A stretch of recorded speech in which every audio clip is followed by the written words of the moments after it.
Hi, I'm Brentan. I'm here at Fermata Yoga Center, which is in Chicago, Illinois. And I'm here tonight to talk a little bit about one of my favorite poses, which is the high lunge pose, Anjaneyasana.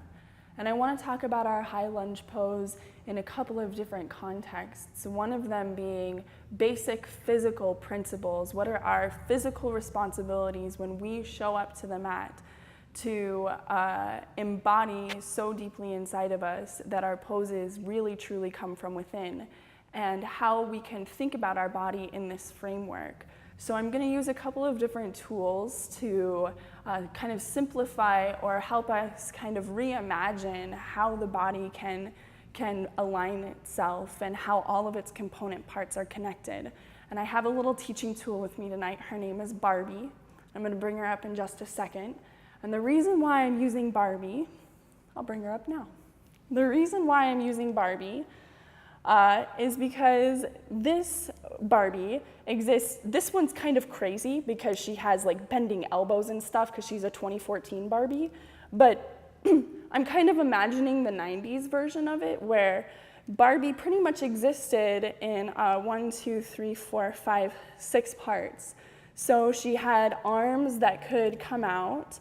She had legs that could come out, so that's 2 and 2 is 4. And then she has a little head that you could just pluck off.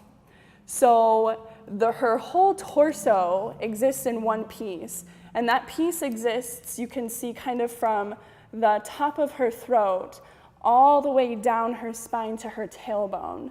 So this actually includes her rib cage and her pelvis, and all of this is one structure in Barbie which she cannot move. But we notice that Barbie is not limited in her flexibility in any way. She can go into full splits. So here she is in this. She can go into,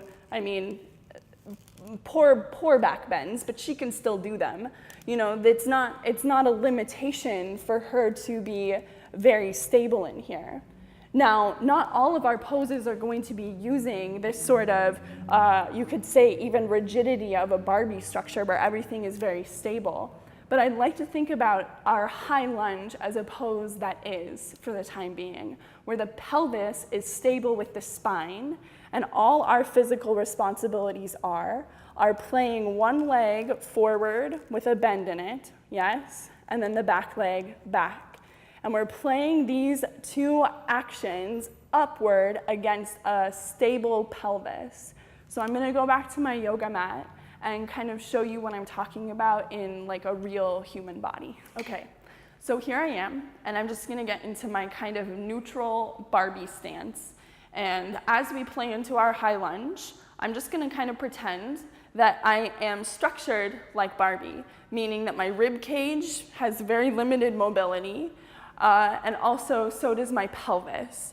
So I'm going to show you first how to build that sort of stability that we find in the Barbie structure, and then how to play against that. And I think when we start looking at our high lunge from these terms, we can really start articulating this pose from our actual present moment experience of being inside of this body and using intelligence we already have but are maybe disconnected from just based on the ways that we normally think about our movement.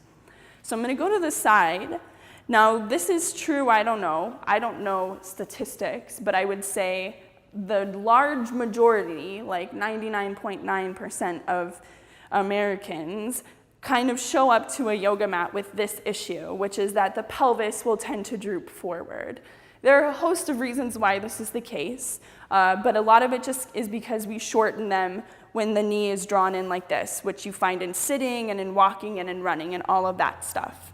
So what we first need to do is learn to draw the front of our pelvis in and up, which we can kind of begin to teach ourselves to do by taking the hands to the front of it and applying just very light pressure and to begin to rock it in. This is gonna feel like a pelvic thrust, actually. So you can see it's just very basic movements, and I can take this by my hip bones, which I have on my right and left side, and I just want to see and follow them into my body. And now as this happens, if your thighs start kind of bulging forward, like you may have seen my thighs kind of scoop forward, I want you to go ahead and keep your pelvis this drawn in, but take your thighs back in space. Okay, so I can show that again very quickly. This is how I'm showing up to my yoga mat. I can draw my pelvis in. If my thighs draw forward, I'm gonna keep my pelvis and then lengthen my thighs back, okay? So here we are, we have our nice, stable, Barbie neutral stance. That's just what I'm gonna call this. And you'll find the rest of your torso just nicely set. So your shoulders over hips, your ears up over that. It's farther back than we think it is. And then I'll set myself up in just a basic high lunge. So we know Barbie can do this. She can take her feet like this. She can take them pretty much in any direction. So front of the pelvis, staying to draw in, right foot forward, left foot back. Okay, wide enough stance. I need to start like really intensely breathing when I get here. It's like a crazy pose for me. So you want to feel that your legs are playing upwards into the stability of your pelvis. So when you come here, let that be kind of your first thing. Stabilize the pelvis, draw it into the body. You'll notice that I'm kind of bending my back knee and drawing it forward to get this to happen. And now I can reset my Barbie stance, right? So I have my pelvis, my shoulders, my ears, and now I can do my work to play my legs against that. So simply what I mean by this, you can watch. I'm gonna keep the front of my pelvis drawing in, deep stretch, contraction through the psoas. And now as I ground through my back heel, I'm gonna play my back shin up towards the sky. And this is gonna really intensify my experience. So you can play really anywhere along this line back here, but this is essentially your work. Take your back leg up against your pelvis and watch your tendency to spill back forward. That's a deep tendency that we have. So keep it drawing in, sit nice and low in your front leg, and then just for the sake of our Barbie stance, we'll kind of end the tutorial here. But take 5 deep breaths, feel an expression of the arms up towards the sky, and then do the other side. Namaste.